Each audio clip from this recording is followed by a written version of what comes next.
પાટીદાર નેતા મુકેશ પટેલે સનસનીખેજ આરોપ કર્યો છે। હાર્દિક પટેલનો પિતરાઈ ભાઈ રૂપિયા 30 લાખ લેતા વિડીયોમાં કેદ થઈ ગયો છે। મહેશ સવાણીએ આ વિડીયો વાયરલ કર્યો છે। મુકેશ પટેલે હાર્દિકના પિતરાઈ ભાઈને આ રૂપિયા આપ્યા હતા। સુરત સંમેલન પહેલા જ વિડીયો વાયરલ થયો છે। હાર્દિકના કહેવા પર આ રૂપિયા લીધા હતા। સમાધાન માટે આ રૂપિયા લીધા હોવાનો આરોપ લગાવવામાં આવ્યો છે।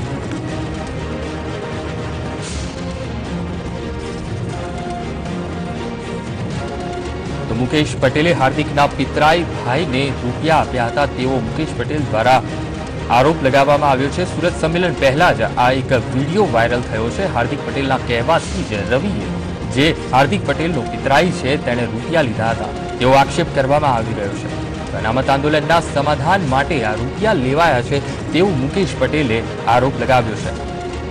हार्दिक पटेलनो पितराई भाई छे रूपिया 30 लाख लेता आ विडियोमां कैद थयो छे। जे आप दृश्योमां जोई शको छो। महेश सवाणीए आ विडियो वायरल कर्यो छे। मुकेश पटेले हार्दिकना पितराई भाईने आ रूपिया आप्या हता।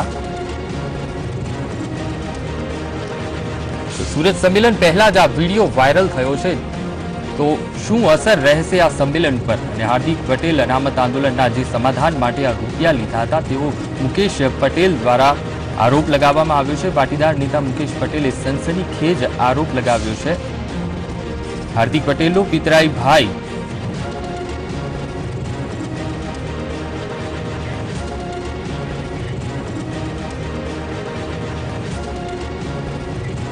जी मनोज, जे रीते आ सनसनीखेज आरोप लगाववामां आव्यो छे मुकेश पटेल द्वारा शुं वधु माहिती प्राप्त थई रही छे?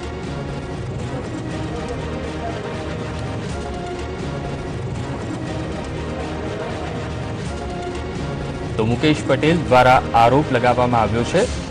हार्दिक पटेलनो पितराई भाई रूपिया 30 लाख लेता एक विडियोमां कैद थई गयो छे अने आ विडियो તેમણે વાયરલ કરી દીધો છે સોશિયલ મીડિયામાં।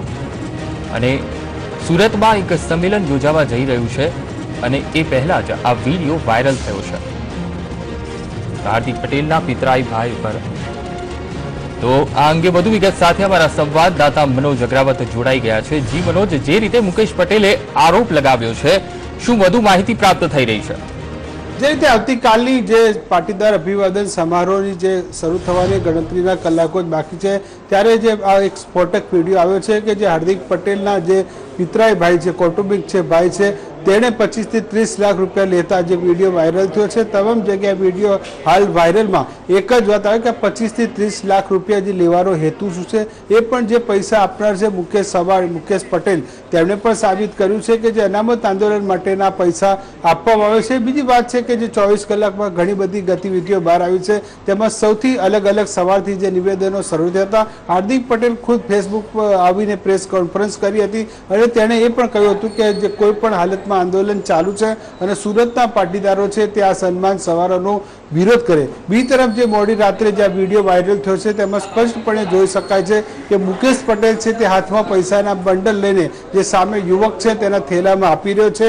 જે નોટોના બંડલ છે એક બાદ એક જે બંડલો છે તે પોતાના થેલામાં ભરી રહ્યો છે। જો કે આ પૈસા આપવાનો શું હેતુ હતો તે હવે બહાર આવ્યો છે। મુકેશ પટેલ જે કહી રહ્યા છે કે આ પૈસા હતા તે અનામત આંદોલનના સમાધાનના ભાગરૂપે તેને આપવામાં આવ્યા હતા। જી मनोज, आप અમારી સાથે જોડાયેલા જ રહેશો।